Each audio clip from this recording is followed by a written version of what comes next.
Assalamualaikum warahmatullahi wabarakatuh. Bismillah, alhamdulillah, wassalatu wassalamu ala sayyidina Muhammadin ibni Abdillah wa ala alihi wa ashabihi wa man tabi'a sunnatahu wa jama'atah min yaumina hadha ila yaumin nahdah.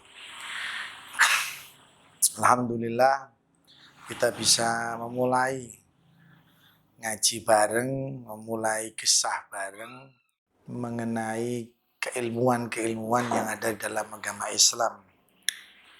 Sebenarnya bagaimana ajaran agama Islam itu dan bagaimana kita sebagai umat Islam untuk melakukannya. Ada ayat menarik sebenarnya dalam konteks ini, yaitu ayat udkhulu fis-silmi kafah. Udkhulu fis-silmi kafah. Udkhulu ay antum fis-silmi kafah. Kalau diterjemah bebas, masuklah kalian semua fis-silmi, di dalam Islam kafah semuanya. Ada beberapa pentafsiran apakah kalimat kafah itu adalah keterangan dari domir yang ada pada udkhulu sehingga memberikan makna masuklah kalian semuanya tanpa terkecuali. Tafsir ini didukung oleh beberapa teori fikih. Dalam fikih itu semua orang mukallaf diwajibkan untuk masuk Islam tanpa terkecuali. Yajibu 'alal mukallaf ad-dukhul fil Islam wa thubut fihi. Setiap orang mukallaf itu wajib masuk ke dalam agama Islam, wajib menetap dan tidak berpindah-pindah dalam agama Islam, dan iltizamu ma lazima alaihi minal ahkam, menyanggupi, menerima apa yang menjadi kewajiban dari hukum-hukum Islam. Melihat ini, artinya ayat ini tuntutannya adalah kita semua dituntut untuk masuk Islam. Ada yang mentafsirkan bukan keterangan dari isim domir dalam udkhulu, tapi keterangan fisilmi, artinya masuklah ke dalam Islam secara utuh, tidak terpotong-potong. Mengerti Islam itu harus mengerti syariatnya, mengerti Islam itu harus mengerti usulnya, mengerti Islam itu harus mengerti tasawufnya, sehingga utuh mengetahui Islam ini. Islam itu tidak hanya syariat, tapi Islam itu juga tasawuf. Islam itu tidak hanya hukum, Islam itu juga adab. Karena akeh saiki wong ngerti hukum Islam tapi toto kramane kepada kiai, kepada ulama atau konsep-konsep yang tidak sesuai dengan Islam banyak sekali. Nah, ayat ini memberikan inspirasi kepada kita semua bahwa kita dalam berislam, kita dalam memahami Islam harus utuh. Lah kajian ke depan, kita dalam pertemuan-pertemuan yang akan datang, kita akan mengkaji bagaimana sebenarnya, misalnya contoh sholat. Sholat itu syariatnya seperti apa? Terus bagaimana prinsip-prinsip usulnya, prinsip-prinsip dasar sholat itu bagaimana.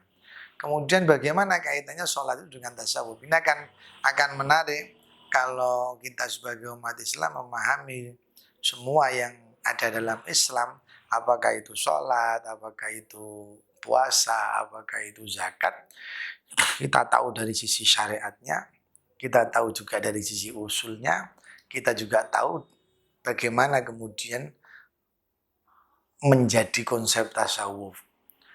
Sholat itu kalau hanya untuk menggugurkan, contohnya dalam sholat, ada mau terima untuk menggugurkan kewajiban, ya udah sholat aja. Masuk kosong. Masuk hati ini kosong, pokoknya syarat rukunnya jelas. Tuntutan kewajibannya sudah selesai, sudah assalamualaikum, selesai sholat. Tapi apakah sholat ini bisa menjadi amunisi untuk kita untuk tidak melakukan fahsya, untuk tidak melakukan kemungkaran. Ini contoh dalam sholat aja. Sehingga banyak orang melakukan sholat tapi maksiatnya juga jalan.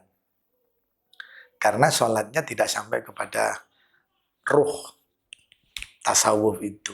Ini contoh. Di dalam masalah lain, misalnya dalam masalah puasa. Kalau ingin puasa selesai, ya udah lakukan aja puasa sesuai syarat.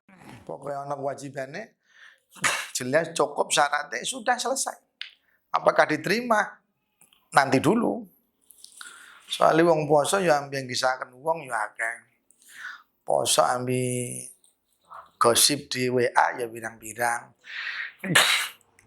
Nah konsep-konsep ini kalau kita mau mengkaji satu persatu bagaimana konsep syariatnya, bagaimana asal muasal sholat itu diwajibkan, dan bagaimana kualitas sholat itu bisa membuat kita semakin dekat dan semakin takut kepada Allah Subhanahu wa Ta'ala.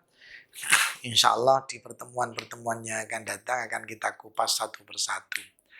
Artinya pengajian ini bebas mawon, kadung anggap pengen ududan ya ududan, kopian bamparan bisa. Tapi yang penting kita mengkaji bagaimana hukum dalam Islam ini, asal usulnya, nas asalnya bagaimana, kemudian konteks tasawufnya bagaimana, sehingga kita mengetahui Islam tidak hanya satu sisi. Kita mengetahui Islam dari banyak sisi. Kita tahu Islam dari sisi syariatnya, kita tahu Islam dari sisi usulnya, kita tahu Islam dari sisi tasawufnya.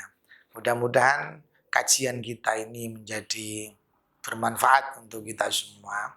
Kita tidak banyak-banyak, usahakan karena dulu sini seperempat jam kan sudah cukup, 10 menit, 15 menit lah. Yang penting mengena. Insya Allah kita akan setiap minggu ngaji kisah ketiga. Mudah-mudahan ada manfaatnya. Demikian, wassalamualaikum warahmatullahi wabarakatuh.